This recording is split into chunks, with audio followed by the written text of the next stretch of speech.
కృతజ్ఞతలు తెలుపుతూ వాళ్ళందరి మనలో పండుగ వేసి అభినందిస్తున్న సంగల శ్రీనివాస్ గారికి మా కృతజ్ఞతలు.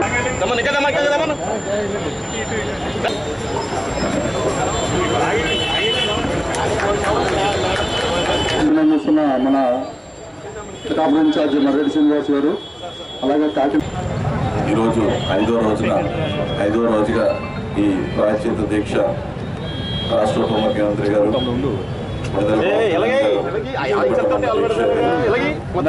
ఇది తిరుమల లడ్డూలో కల్తీ జరగటం వల్ల ఈ దీక్షని దేవుడు క్షమించు అని చెప్పి రాష్ట్ర వ్యాప్తంగా జరుగుతుంది.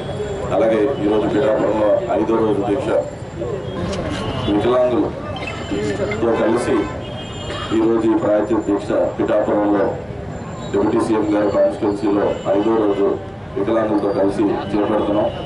ఈ దీక్షలో కూర్చున్న వారందరికీ కూడా నా హృదయపూర్వక కృతజ్ఞతలు తెలుపుతూ, అలాగే ఇంత పాపం చేసిన వైసీపీ ప్రభుత్వం తరఫున మేము ప్రజల తరఫు నుంచి క్షమాపణ కోరుతున్నాం, దేవుడా క్షమించు అని చెప్పి.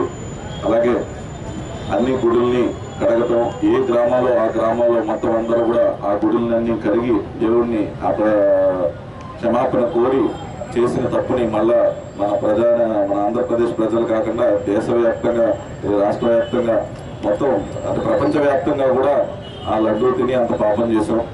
సో మనం అందరం కూడా క్షమాపణ కోరుతూ దేవుడిని క్షమించమని కోరుకుంటూ